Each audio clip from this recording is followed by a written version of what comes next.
Record now. Welcome to WebChat with Minnesota Adult Education. This is a special session because it is also our annual adult education grant application workshop. Today is Wednesday, May 7th, and we're excited to talk with you today. You'll see that Neil has already shared the slides in the chat, so you can download those for your reference. Let's start with some introductions.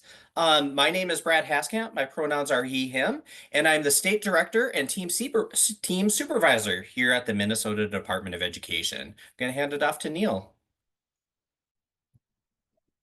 Hello, everybody. I'm Neil Allard. My pronouns are they, them. I'm the communications and records specialist. Handing it to Julie. Good afternoon, everyone. My pronouns are she, her, and I am the transition specialist. And I'll hand it off to Astrid. Good afternoon, everybody. I'm Astrid Leiden. My pronouns are she, her, and I'm the professional development specialist. Hand it off to Brandy. Thanks so much. My name is Brandy Logan. I'm the high school equivalency and accountability specialist. I'm going to hand it to Haley.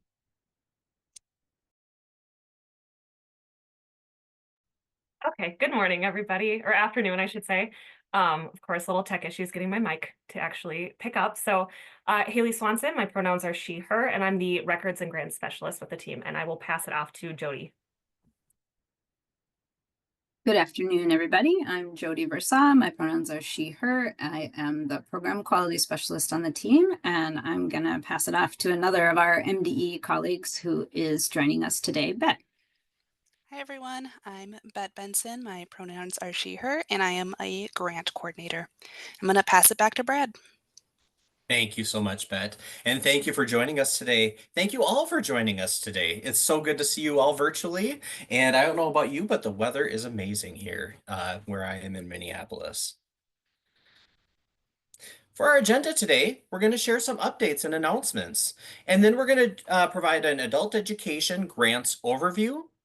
Then we'll dive into the annual application workshop for adult education or ABE funds. Then we'll make sure we have time for questions here at the end for any questions you might have. So let's dive in. Starting off with announcements and our updates.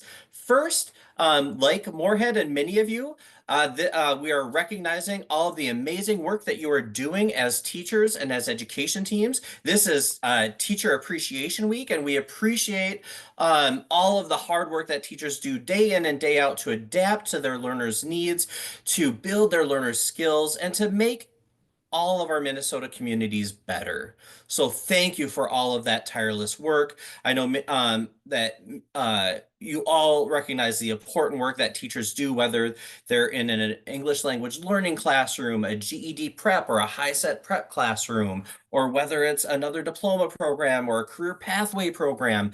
The teachers are doing a wide variety of work and working with students at a wide variety of skill levels. And it's just amazing to see that work and a testament to all the work in the chat with all of those success stories. So thank you all so much for the hard work that you do. Bit of a turn. We're going to also talk about federal adult education funding. So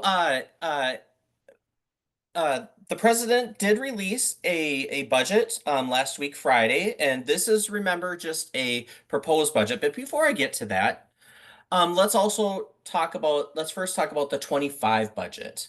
So the 25 budget that would take effect and would be funds that would be available starting July 1, 2025. That budget has been approved and passed by Congress.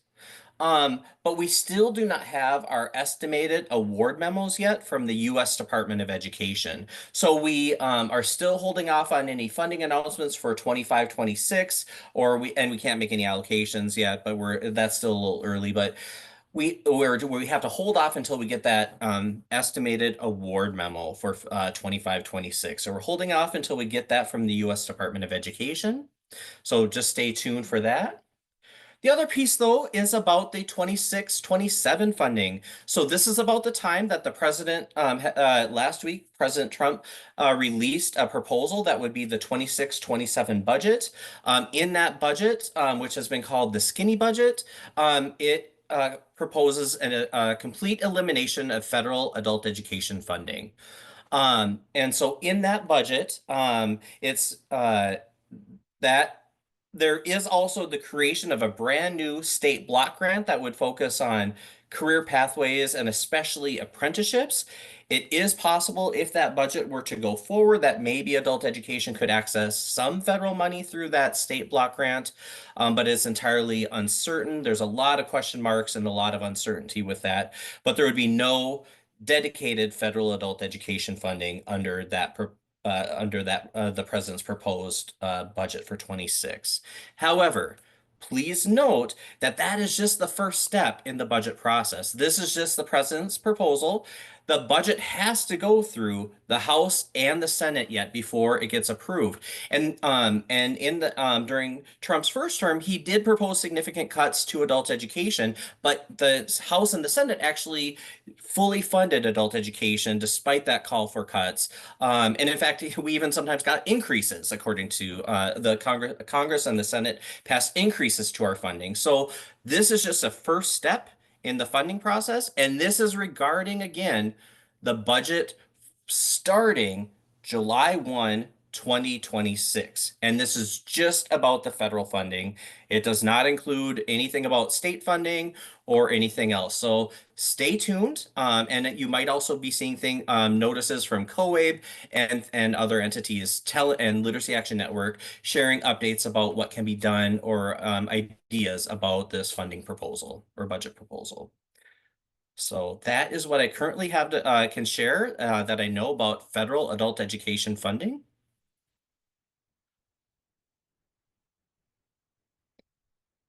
Then, in terms of or our August report, I know that today we're going to be we are talking about your annual grant application that is due June 1st, but we also want to give you a heads up that the next due date after that June 2nd due date is the August reporting submission. And that August reporting submission is due at the beginning of August, August 1st. And we will be releasing the document, the form for that August reporting submission in early June after you get your annual application submitted. We aren't proposing any changes to this year's August reporting submission. We will have the same 9 sections that we had last year. To help you learn more about that August reporting submission, there will be a SID webinar on June 25th at 9 a.m. to talk about the August reporting submission, and we will have time dedicated to the August reporting submission at our July 16th web chat, which will be at 1 p.m. And you can see Neil put the links for both of those items in the chat.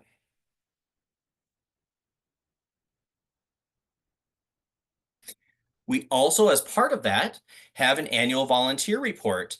And remember, in the adult education volunteer training policy, volunteers who work with adult learners are required to receive either foundations of adult education tutoring, which is a 12-hour training, or foundations of volunteering in the adult education classroom, 4 hours, depending on the role that they play within your program. You can learn more at the link that is on the slide and in the chat. And if you have questions about completing the annual volunteer report, there is a webinar on Wednesday, June 4th from 1 to 3 p.m. And there you can receive guidance on completing that report, entering your volunteer trainings into SID, and running that report. So you can register now for that June 4th webinar. We have some exciting news that actually just came out this morning. I know many of you have been asking about test approvals, and I wanted to let you know that the federal government, as of tomorrow, is releasing a new announcement regarding test approvals.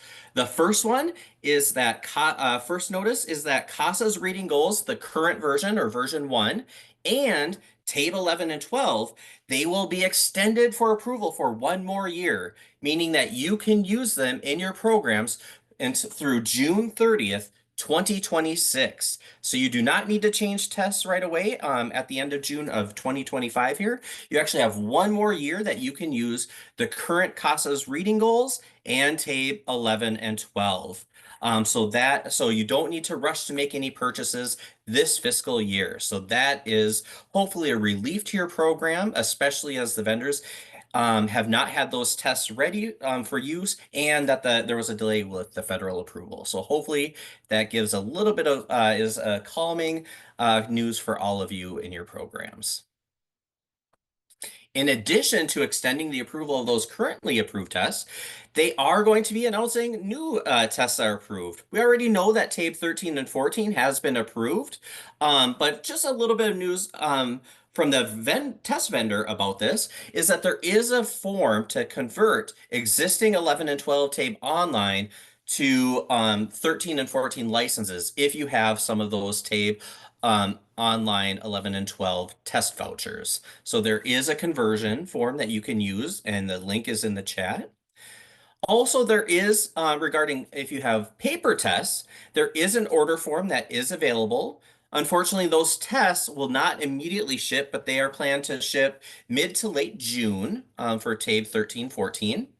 And note that with TABE 13-14 and the paper version of the test, they will not be releasing an answer key for hand scoring. Instead, in order to be scored, tests need to use the scoring portal, which is a scanning process, or you need to use their scorees answer sheets.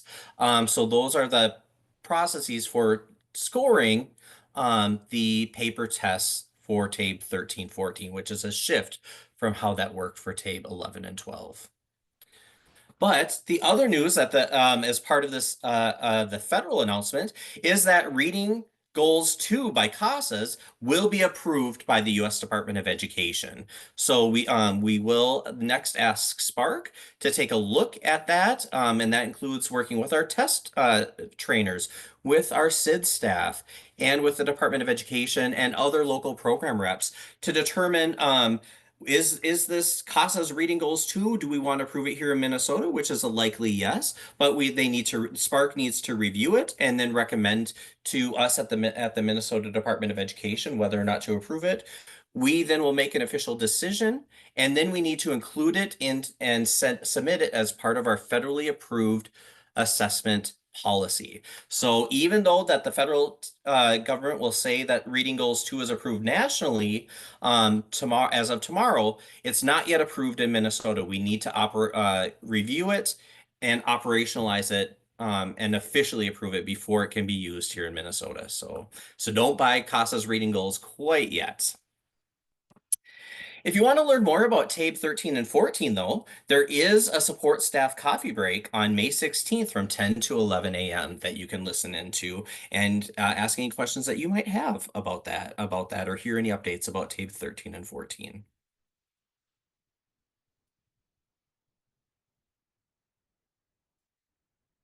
Final bit of assessment news is that our state assessment trainers will be releasing an adult education computer-based testing survey. This will be emailed to consortium managers the week of May 19th. We're asking that each consortium submit just one response and respond by May 30th.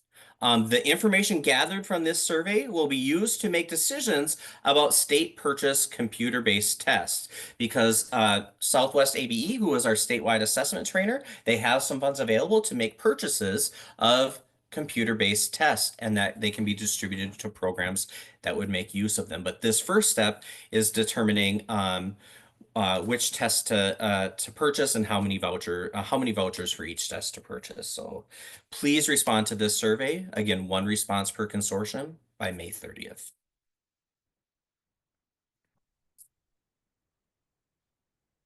Okay, I'm going to turn it over to Astrid. Astrid. Brad, so we have a handful of professional development related announcements. First, just want to make sure that everyone knows that we have a number of different opportunities to get involved with advisory teams supporting our support network. These advisory teams are a really critical part of our professional development system. This is how we ensure that we're really listening to the needs out there in the field and using that information to plan and deliver our professional development. So please consider if you might want to serve on one of these teams, or if you have a colleague or staff person who might be a great fit. And especially encourage you to send a personalized invitation if you think that someone you know might be a great fit for one of these teams. So you can follow the link that Neil put in the chat to a newsletter article that has more information about each of these teams and links to the applications, and they are all due on June 6th. Looking ahead to August, we'll be getting together again in Waite Park for an in-person Summer Institute. Really looking forward to that. This year, we have several different pre-conference workshop options. If you have new or newer staff, the ABE Foundation's required training will be offered in person as a pre-conference workshop Wednesday afternoon or Tuesday afternoon and Wednesday morning. Opportunities to participate in CCRS Foundations, either ELA or math. And then a new pre-conference opportunity this year is teaching online and HighFlex instruction, and that will be Wednesday morning only. So a great opportunity to learn more or refresh skills and knowledge about best practices for teaching online. Conference registration is now open. The link is in the chat, and the session descriptions are now available. And you can also get some more information about the keynote speaker, Susan Bolu.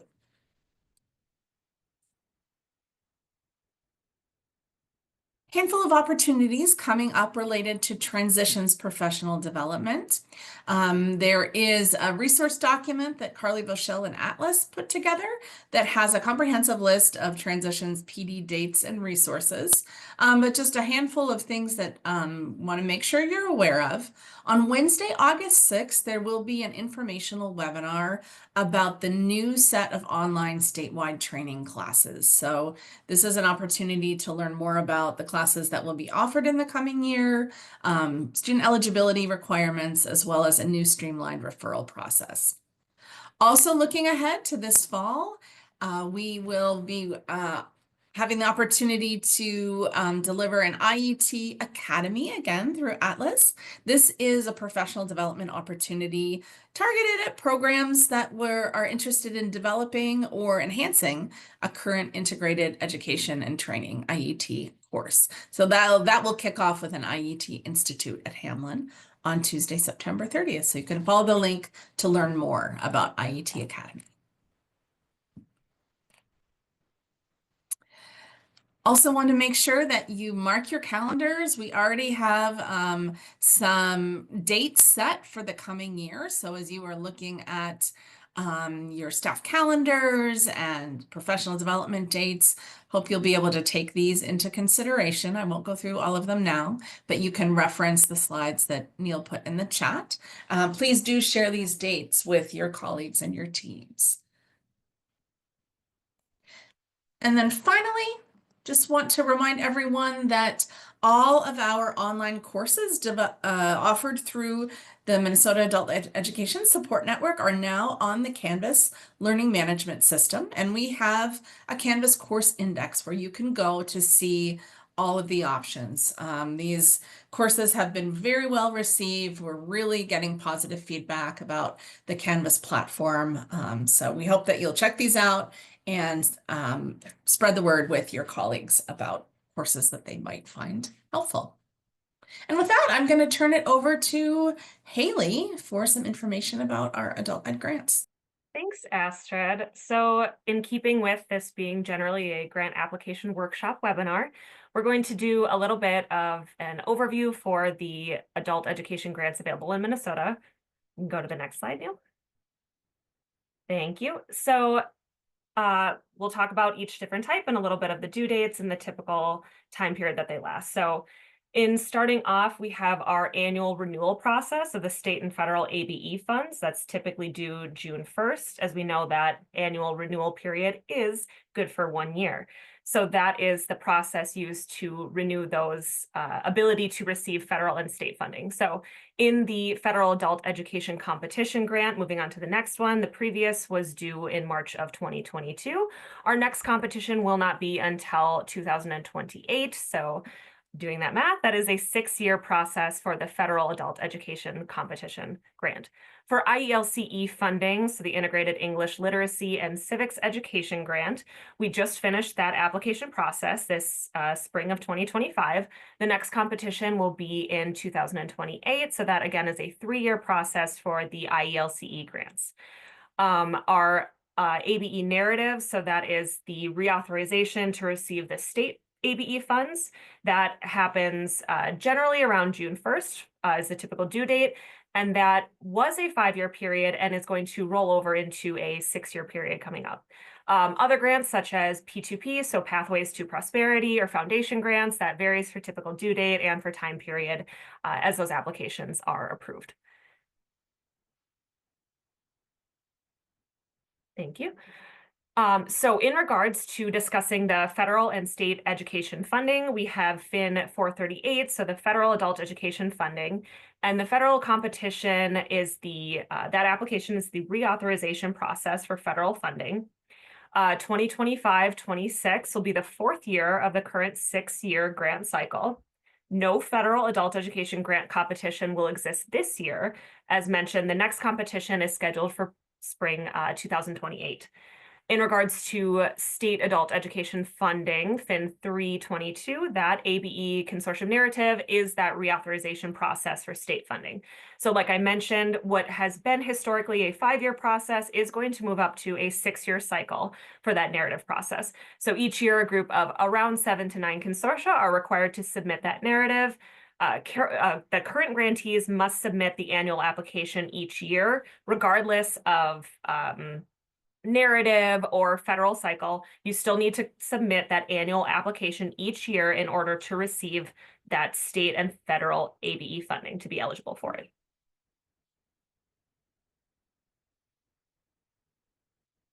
And then I am going to go ahead at this point and pass it on to Brad. Thank you so much, Haley. We have some more good news for you today. In that many of you already know this, but your current year federal adult education grant award saw a slight increase. The average increase is about 10%. Each grantee that gets federal adult education money got anywhere from a 6 to a 13% increase. And this is due to some underspending over the last couple of years by grantees. And this revised award was determined by MDE finance staff. So they were the ones that made these allocations and the determinations by grantee. Bob Benson from MDE Grants did send out revised award letters to grantees on April 28th. So you can see those award letters then. What that also does is that means your amount in MEGs, your award in MEGs has changed. And so what each grantee needs to do, if they haven't already, needs to go in and create an amended budget and submit an amended budget as soon as possible, noting that this increased federal spending still has that same timeline and it needs to be spent by June 30th, 2025. I'm going to hand it over to Jody. All right, thanks, Brad. So just some reminders about the narrative, which Haley explained is the reauthorization process for receiving annual state ABE funding.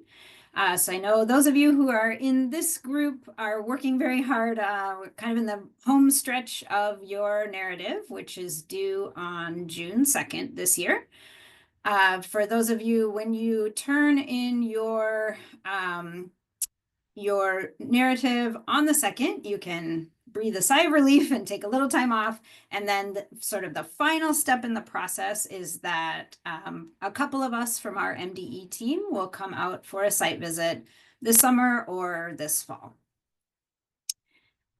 And then the next cohort is the 2026 cohort. So we think of this group as the folks who are kind of on deck.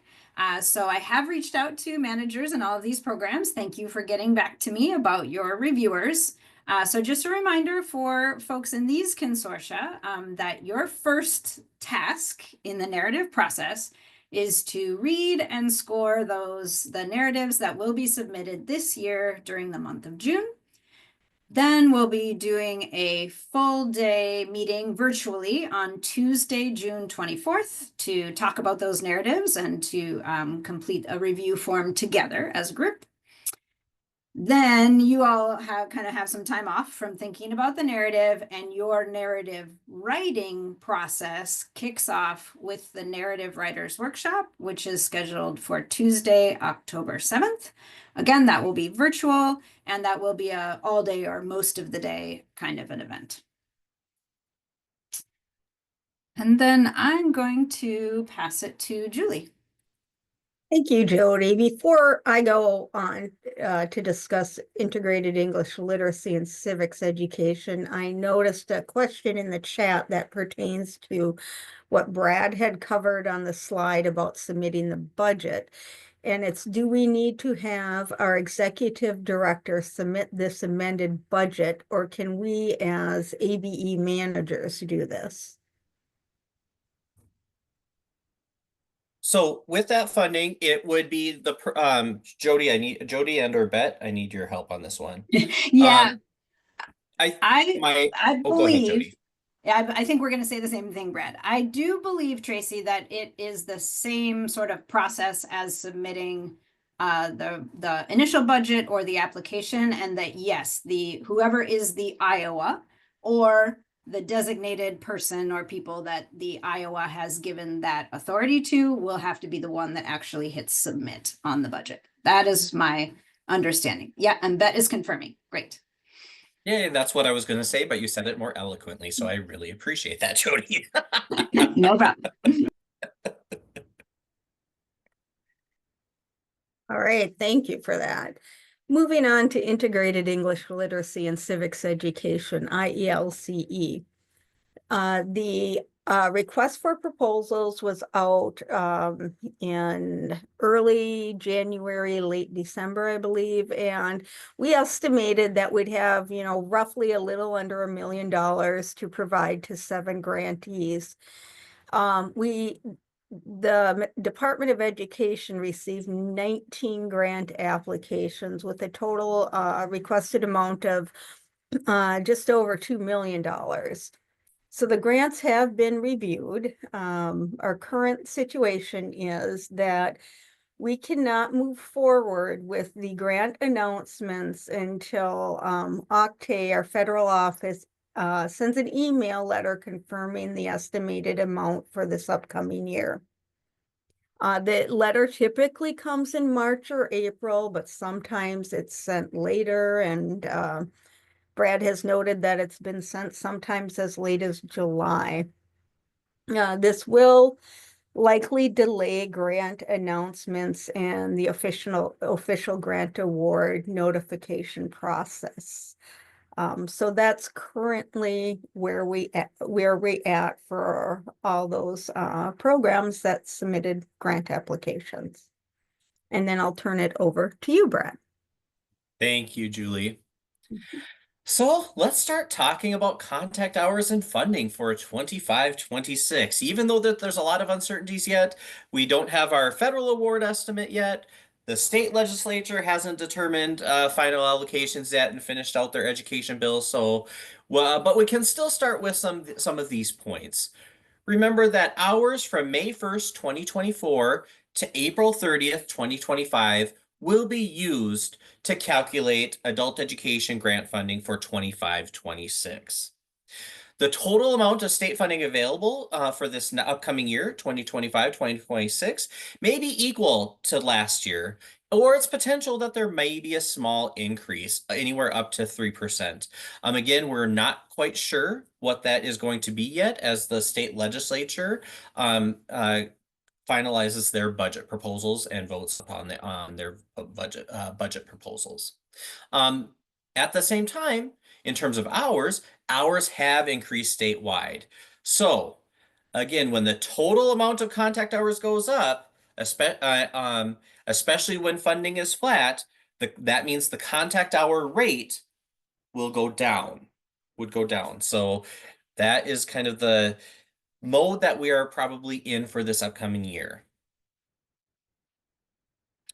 In terms of the exact update on state contact hours, this is through the current count that at this point in 23-24, we were at 3.9 million contact hours. At this point in this year, we're actually at 4.2, more than 4.2 million contact hours. The statewide increase in hours is a roughly 8%. So we are still looking at that, but that is currently the increase that we are seeing in the data is roughly an 8% increase. So as we go to the next slide and look at the charts, so again, as Jody has shared with you many times, if the blue bar is the statewide increase of 8%, and if you're like in Consortium A, the orange consortium, and you've had tremendous growth, much greater than 8%. That's great. That's excellent service for learners and for your communities. If you're in that situation, you can likely predict an increase of funding. If you're in that situation in like Consortium B or the Great Consortium, where you're roughly doing about the same as last year, you have not grown by 8%. You've grown less than 8%. You have either grown by less than 8%, or maybe you're flat, or maybe you even have a decrease in contact hours. If you're in that situation, at this point, you can predict a decrease in funding for next year. So that is the type of comparison that you can look at this point in time. Let's go to the next slide. We know that many of you then are working on your budgets. Many of you maybe have already finalized tentative budgets.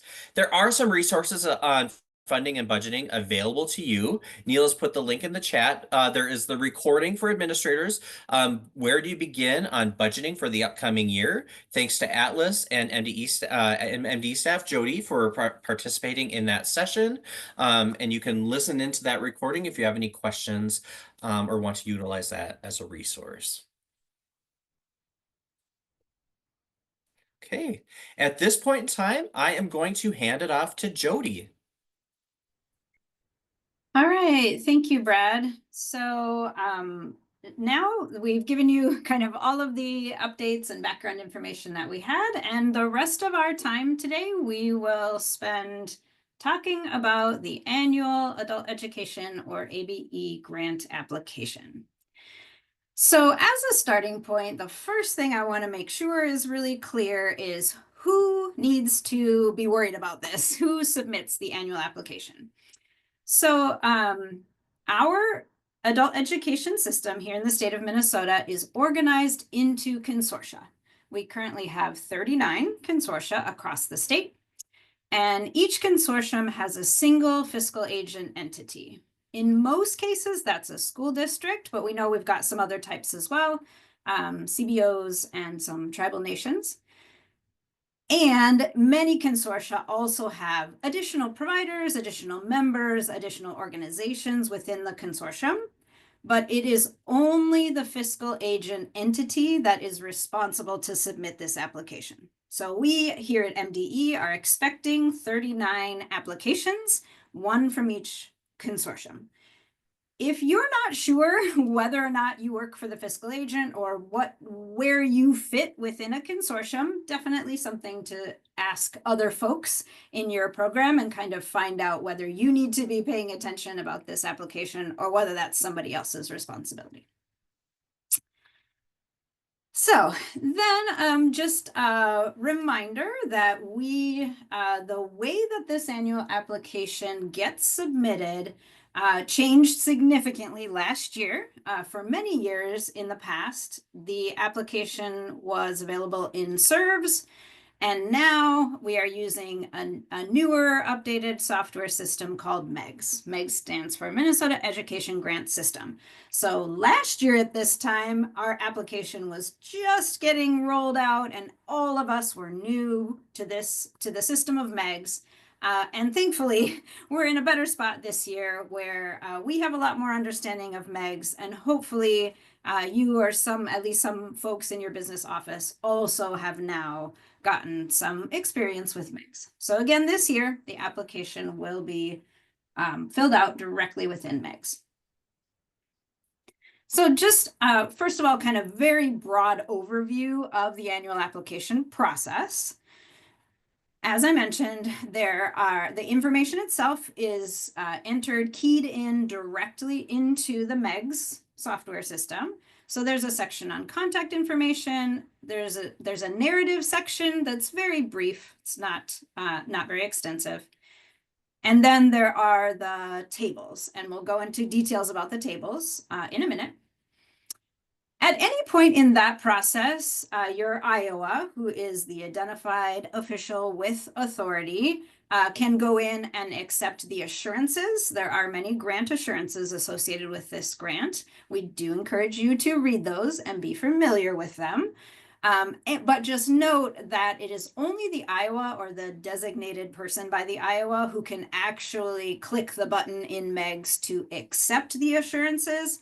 Other folks, if you have a different role in MEGS, you can read the assurances, but you won't see that accept button. You won't be able to accept them. So everything needs to be filled out. The Iowa has to accept the assurances. And the last step is that your Iowa has to virtually sign and submit by June 2nd at 3 p.m. at the latest. We always encourage you this time of year to know who your Iowa is or who's been designated by your Iowa to complete this task, and make sure that that person knows about this timeline. We've had a few very nerve-wracking incidents of the superintendent being out on the golf course or something like that. So we encourage you to try to avoid that situation if you can. If there's an emergency, we will always work with you, of course. But just know that that last step of the process is very important, and you need the right people to know that they need to do that. So then I'm going to hand it off to Bet to talk more specifics about the application in MEGS. Thanks, Jody. Again, I'm Bet. I'm the grant coordinator, and so I support on the logistical pieces of the application, and so that's my role. I'm going to walk us through how you will literally access the application, what needs to be filled out, how to submit. I'll do it in slides and then a short demo as well. So the first piece is Neil has put the MEGS link in the chat, and so you will go to MEGS and you will click the log on button.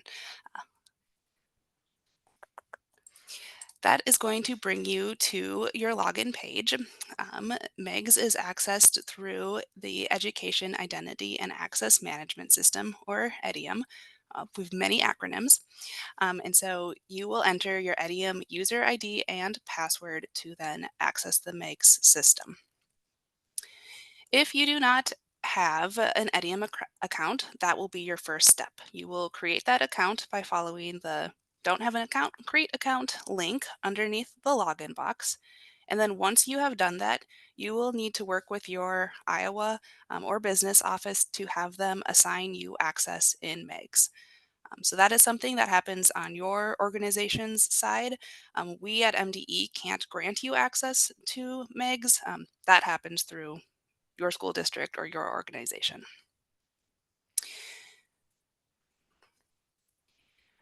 Once you have that access, when you log in, you will see this link that says MEGS Access/Select pop up, and that is what you will select to then get into the system.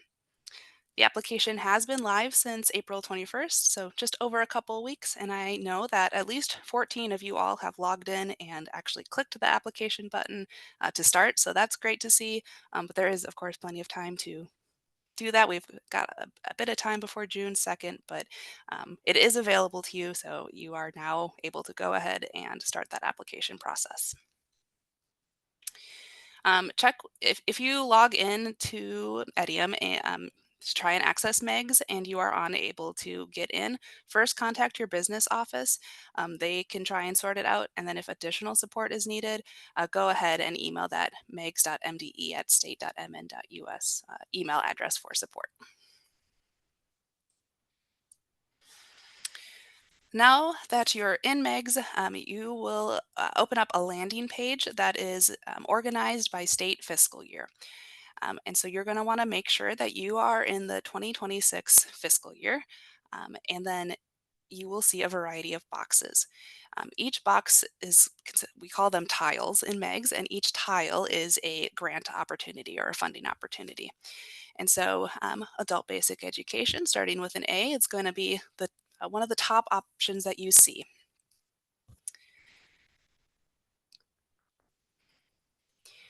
There's going to be two different views that you will see when you log in.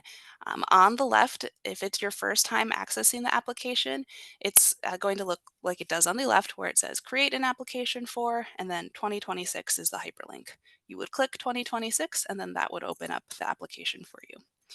If you've started the application and you are coming back, or if someone else in your organization has started, if you're working on it together, anyone who has started it and then the next person who logs in, your tile is going to look like what it does on the right, where there's a bit more information, and you would select the View Grant application to get back into the application to continue working. So MEGS is organized by what we call tabs, and they are read from top to bottom and left to right. So the information that you are going to, or the tabs that you will be entering information on are the contact information, application narrative, tables, assurances, and submit. So we'll go into real detail on all of those, and then the rest I'll do a brief overview, but it's those 5 that you're going to spend your most of your time on. So the first tab is the Overview tab, and then as you can see, it's Overview is the top one, and then it drops down to Project Overview, State Funding Details, Federal Funding Details, Expectations of Grantees, Resources for Applicants, and then Application Screening and Review. This is all background information. Definitely you should read it and be familiar with it, but you are not entering any information on any of these tabs. The first tab that, just following in order, that you'll be entering information in is the contact information. So we're looking for very basic contact information, your address, who your business manager is, who your Iowa is, and who the ABE contact is going to be. And you'll have 2 ways to enter this information. You can either do it manually, or you can select to pull the information from central data. And if you are familiar with MEGS, that is another tile that exists that has to be updated annually. And so schools, organizations will go in every year and update their central data, making sure that their address hasn't changed, their Iowa is who, it's still the same person, that their business manager is the same, etc. And so if your organization has already submitted central data, you can click that radio button and the information will automatically pull, and then you will only need to provide your ABE contact. If that information hasn't yet been submitted, then you can do the second radio button where you're selecting to enter the information, and you'll do it all manually. Either way works.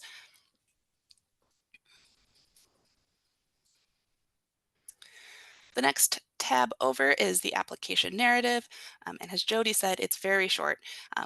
Narrative is probably not the correct name. It's really just gathering some quick data from you all. We're asking for which congressional district you are in, what county you reside in, if you're a nonprofit organization, what kind of funding you're applying for, so state or federal, and then what's your program status. So are you continuing, are you realigned or restructured, or are you new? So those are the narrative questions that we will be gathering. And then you'll spend most of your time on the tables, and I'm going to hand this back to Jody to go through the tables. Great, thanks, Bet. So yep, as Bet said, the most substantial part of this application, as is typical every year, is the tables. So there are 4 tables. They are almost identical to last year. We've made just a couple of slight tweaks and updates, but in general, we are asking for exactly the same information as last year.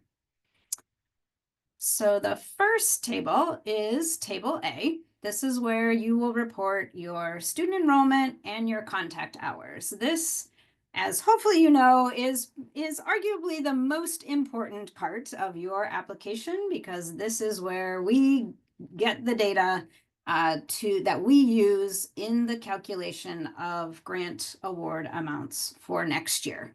So please be very cautious and very careful and do a lot of double checking that this table is entered accurately.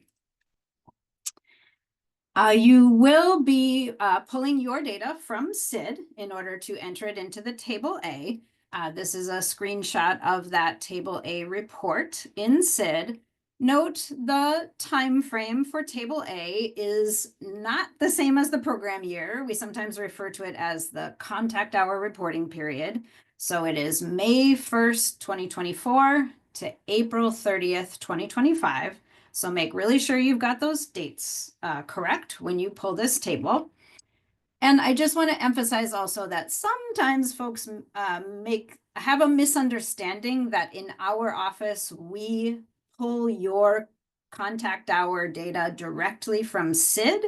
We do not do that. We need you to get your contact hour data and enrollment data out of SID and then key it in to the Table A in MEGS. In an ideal world, these two systems would talk to each other, but in this world, they do not. So we need you to be the go-between between SID and MEGS.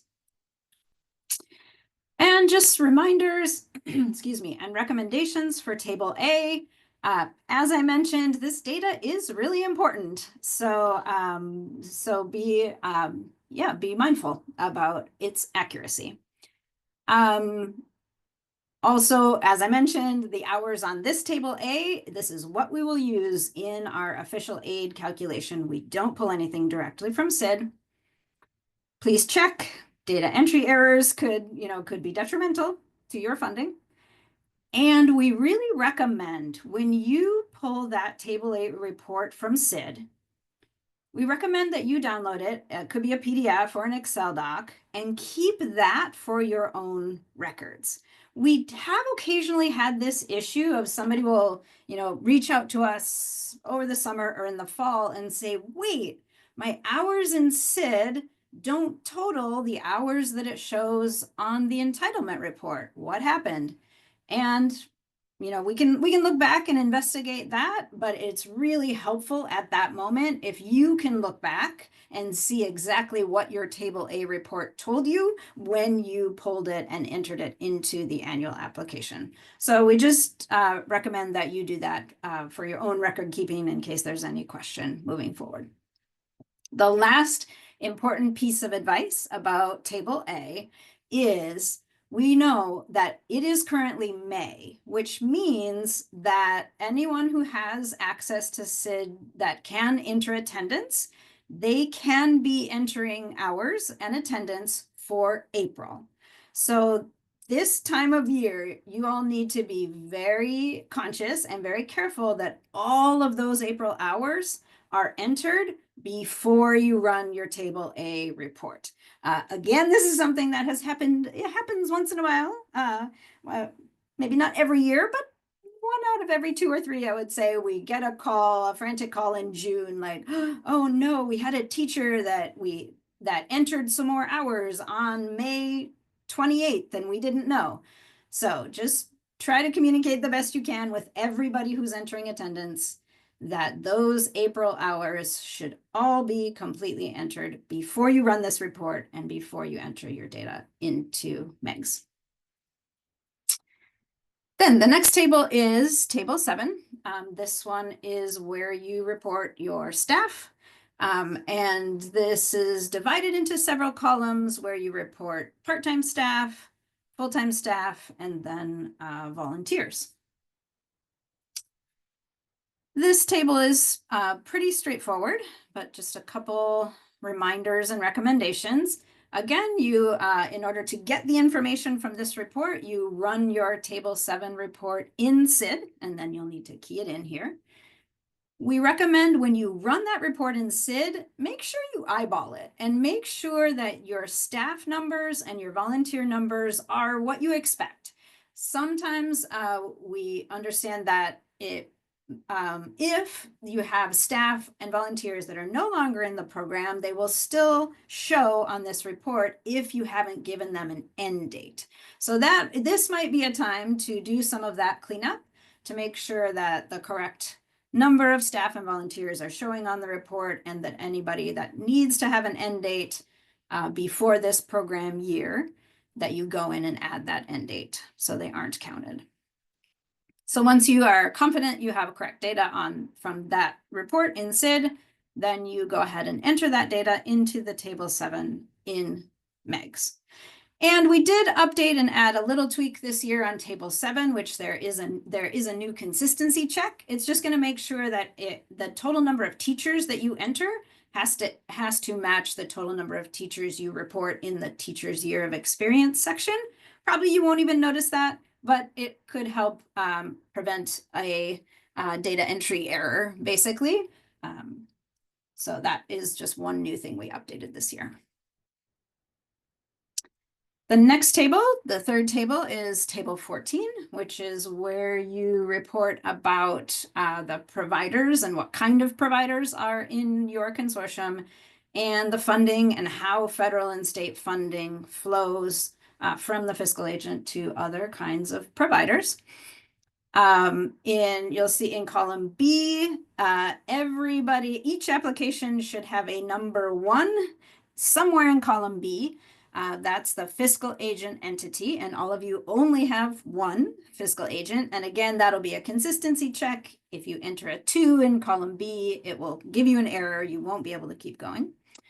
Most of you have a school district as a fiscal agent, so you'll be entering a 1 in that first box in column B.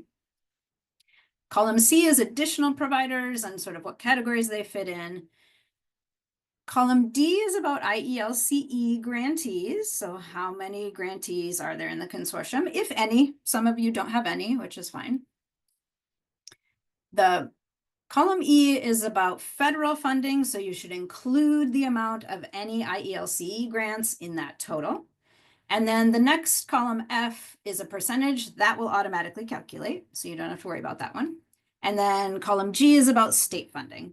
Again, the total amount and how it flows to those different kinds of providers. And the last column H will automatically calculate, so you shouldn't have to worry about that one. A couple of reminders and recommendations for table 14. Remember, we are asking you to include your state funding, which is FIN code 322 if you're somebody who uses UFARS codes to talk about your funds.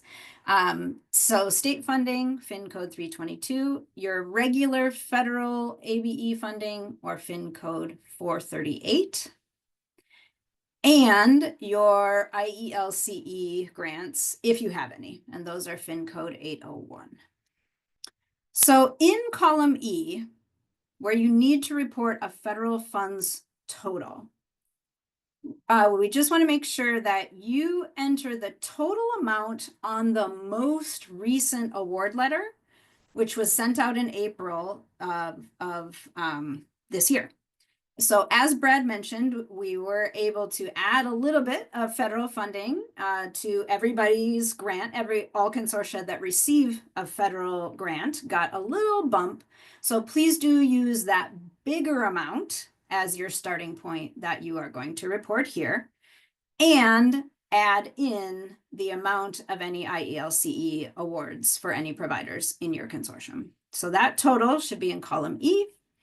And in column G, of course, you're gonna report your state funds. So that state total should match what your state ABE award amount on the official award letter. And that amount is the same from the first award letter that came out last August and this new updated one that came out in April of 25. The state grant amount has not changed. So that is the total that you should be reporting on table 14. And then last table is table B. Table B is where you will be reporting what entities are the providers, the adult education providers within your consortium. What are the sites, like physical locations where you are offering ABE program? And then what are other members of the consortium that are not ABE providers? So just a note on the next slide, when you click on the Table B tab in MEGS, it will look like nothing is happening. It will look broken for a second because it has a lot to do behind the scenes, I guess. And it just runs a little slow. So just be patient, just click on that and wait for a little bit, and it will eventually load. It does work, but it does work a little bit slowly.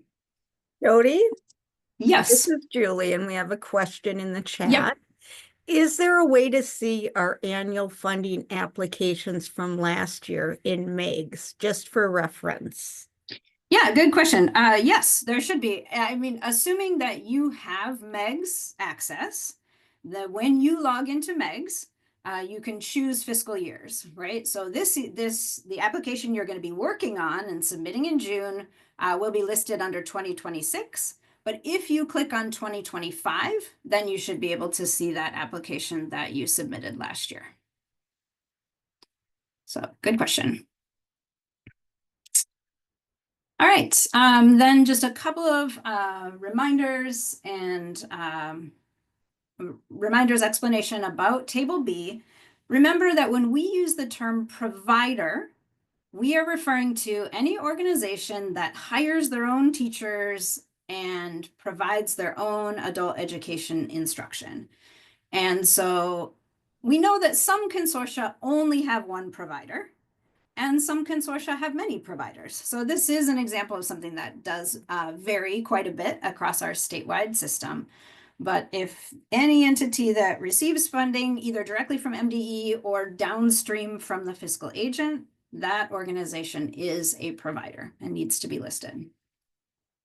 Also on Table B, when you are listing programming site, please put the name of the building.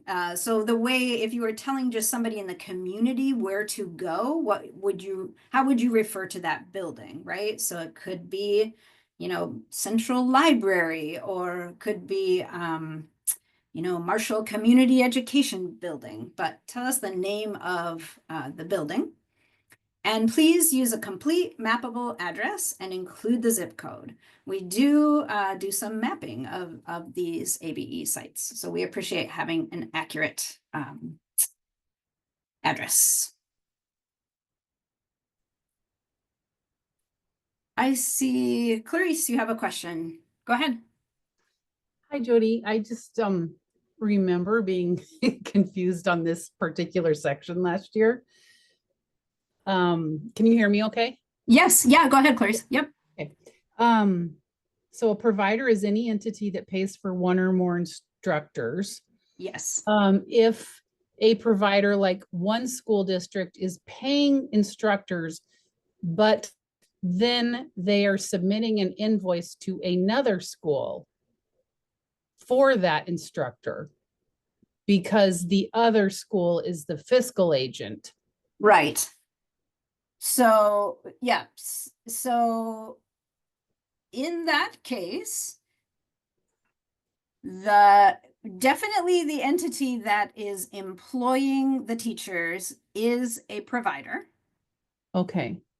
In this example, Clarice, is the fiscal agent employing teachers? Yeah. Okay. Yep. Then there are two providers in the scenario that you're talking about. Okay. Okay. So they both should be listed as providers on the Table B. So the employer is the provider. Correct. Okay. The site, that's easy. And then what was the difference with a member? Great. Yes. Thank you. Good foreshadowing. I'm going to get to that on the next slide here. So actually, before I get to that, just quickly note that there is a consistency check between Table B and Table 14. So you also had to list providers on Table 14 in terms of what type are they, how many school districts, how many CBOs, etc. That total number on Table 14 will have to match the total number of providers that you list on Table B. If it doesn't, you'll get an error and you won't be able to keep going. So just note about that. And then, yeah, to answer Clarice's next question, which is a great question, we also on table B are asking for members.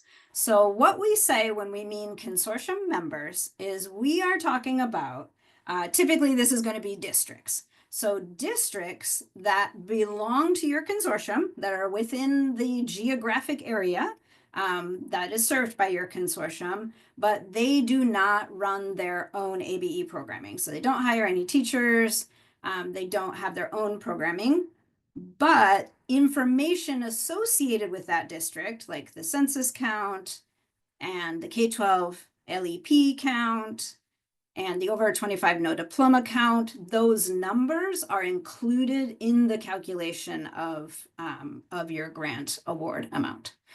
So consortium members are the other districts that are a part of the consortium but aren't offering their own programming.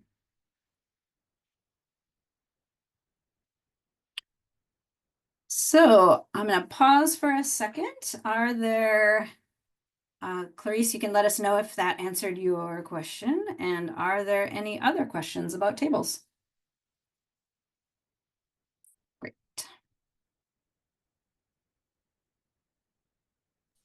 Okay, I'm going to hand it back to Beth. Great. Thanks, Jody. So we're going to continue along our tabs. The next tab is the assurances. And so this is the list of, I believe it's 35 pieces that your Iowa is going to need to agree to. And I'll show you what this looks like, but only the Iowa is going to be able to click the box that says that, by selecting this option, they agree, and scroll to the bottom of the assurances and then click the final button that says legal entity agrees. So if you are logged in and you're on the assurances page, but you're not in Iowa and it looks like you can't do anything on the page, that's correct. Only the Iowa can do that.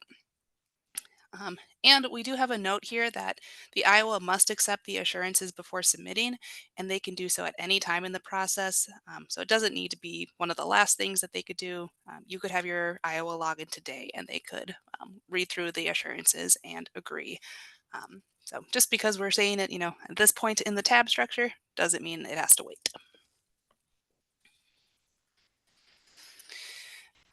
Along with the programmatic assurances, the Iowa is going to have to complete a questionnaire for what we call FFATA, or the Federal Funding Accountability and Transparency Act. And this is one or two questions that we have to ask anyone who is applying for federal funds. So it'll be one or two quick questions that they will say yes or no to both.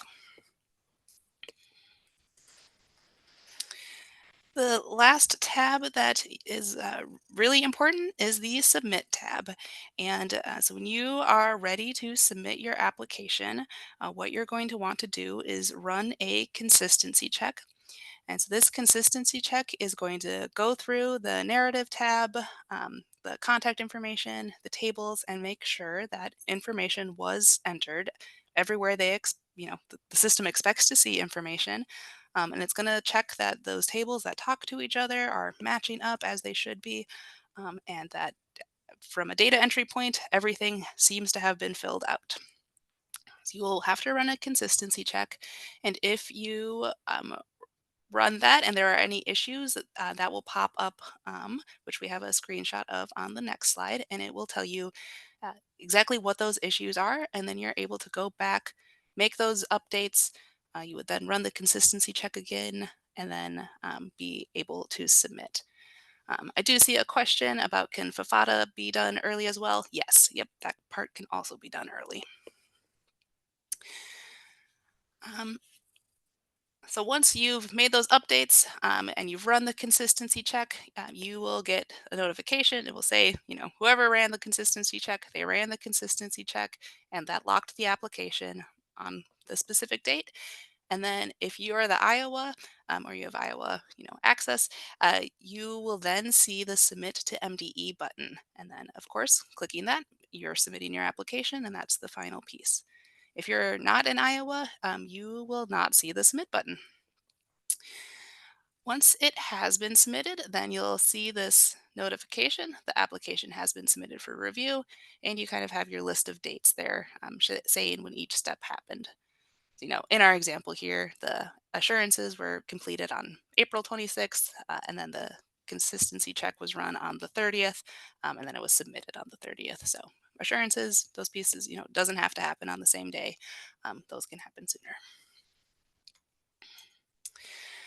So what I'm going to do now is I am going to share my screen, and I'm going to do a quick live demo.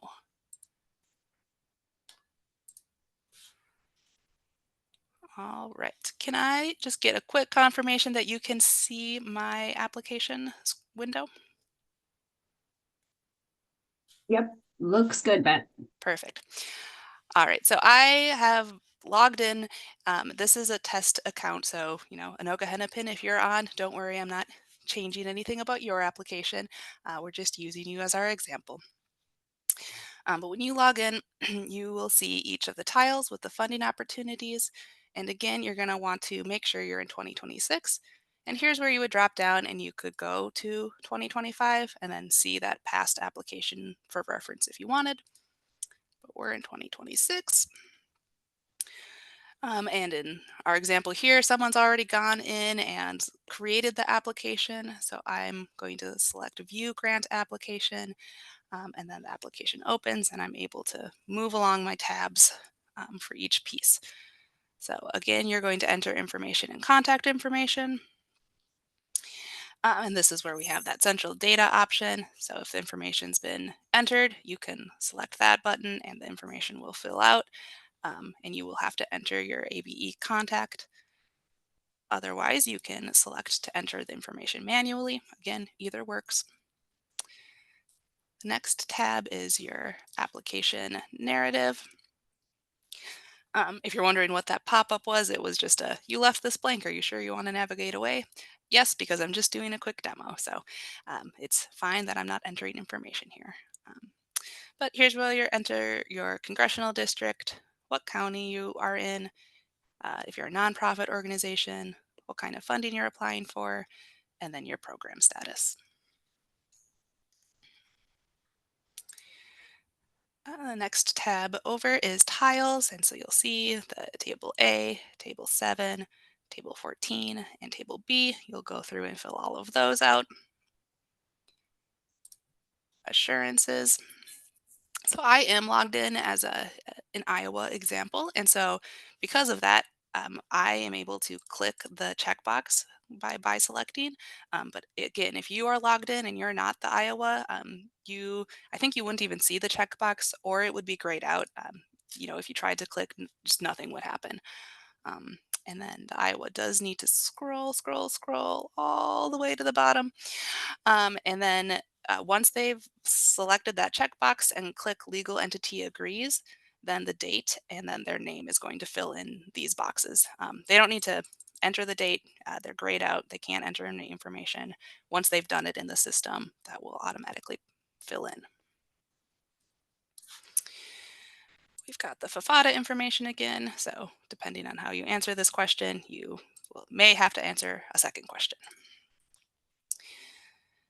And then we have the Submit tab, which I am going to pull up a separate page just to give an example of our consistency check. So you will run the consistency check.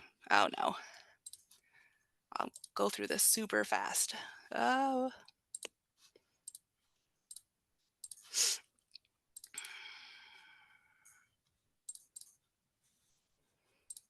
All right, back to it.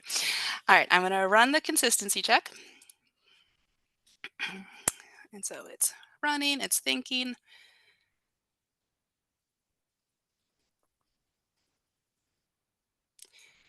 All right, and it is telling me the same issues that we had in our PowerPoint. The narrative, you must select the program status, and then that the tables are not matching. So again, B and 14 talk to each other, and those numbers have to, the number of providers has to match.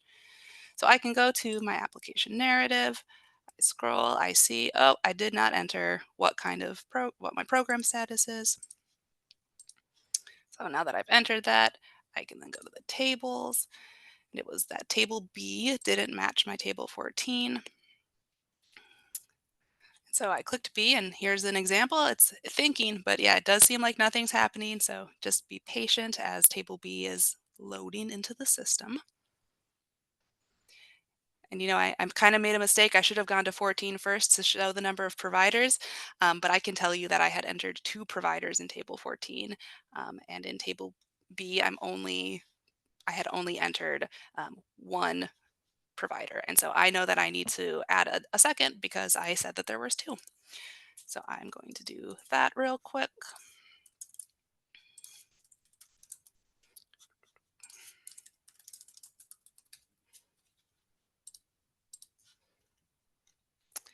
Save my page.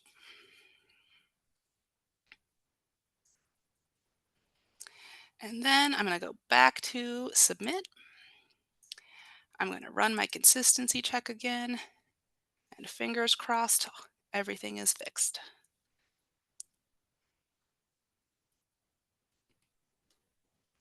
And it is. So because the consistency check was passed, that then locks the application.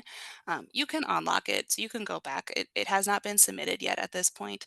So if you need to make a change, that's completely fine. You would unlock and then go back to your tabs, make the updates. You'll have to rerun the consistency check. So your page does need to look like this before you can actually submit. But once you've done that, you have a successful consistency check. Then again, if you're in Iowa, you will have the Submit to MDE button. If you're not the Iowa, you will not see Submit to MDE. So this is make sure you're coordinating with the Iowa so that they know that they have to click the Submit to MDE button by June 2nd at 3 p.m. They will submit the application, and then it says it's been submitted for review. So if you're curious if your Iowa has submitted, you would be able to log in and you could see the dates when the components happened, just to confirm that. So that is what it's all going to look like. And then at that point, you're done. And you're going to sit back and wait to hear from us on your next steps. So I'm going to, actually, I'll check the questions. Are there any questions about the demo at all?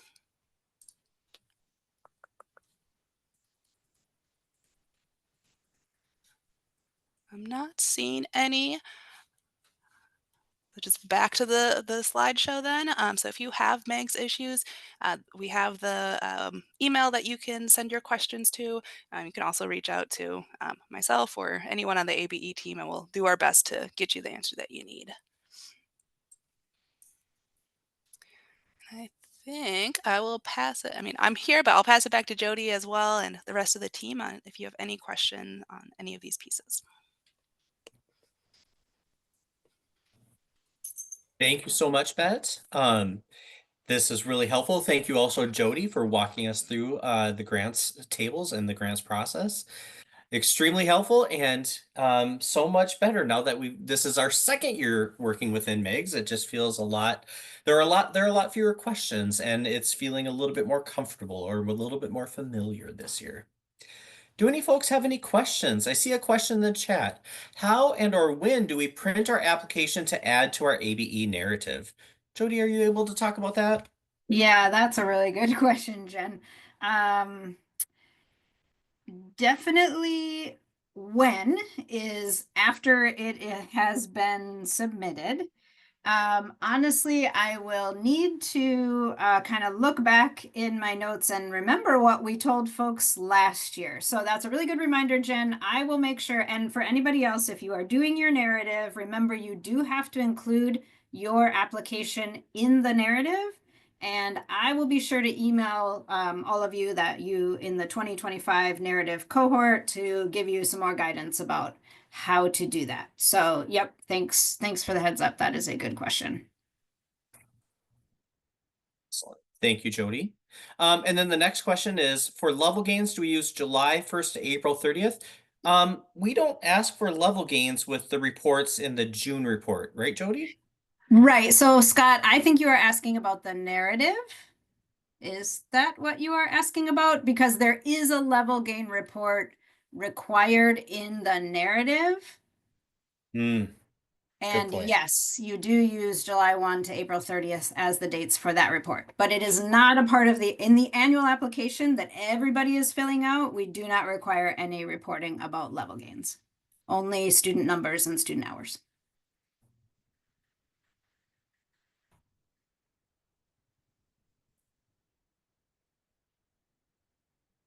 Yep, correct. Not in the annual application, just in the narrative. Yep, that's right. Excellent. Thank you, Jody. Any other questions?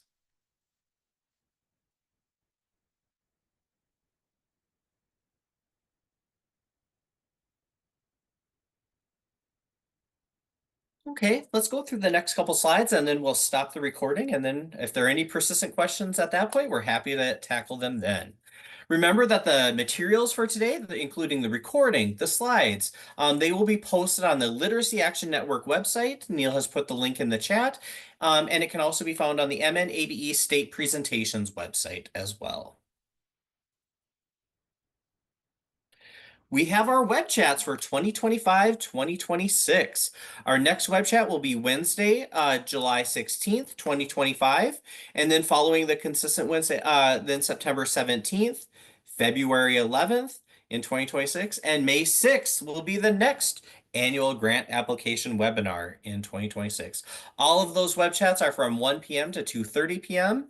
That is when they're scheduled. And Neil has put in the chat the next web chat registration link for our July 16th web chat. And remember, one of the big topics for that one will be the August reporting submission, the next big report. Okay, well, thank you all for being here today. Thank you all for all of your amazing work. Thank you to our guest, Bet, for being part of the session today and presenting today. Thank you for being part of this annual grant application webinar. Thank you, Jody, for also leading the grant application webinar. And thanks to the entire team. To Neil, to Julie, to Astrid, Brandy, and Haley. Thank you all for the amazing work that you do. I just love working with this team, and I love working in this field of adult education. This is an amazing field, and I appreciate each and every one of you. So let's end the recording.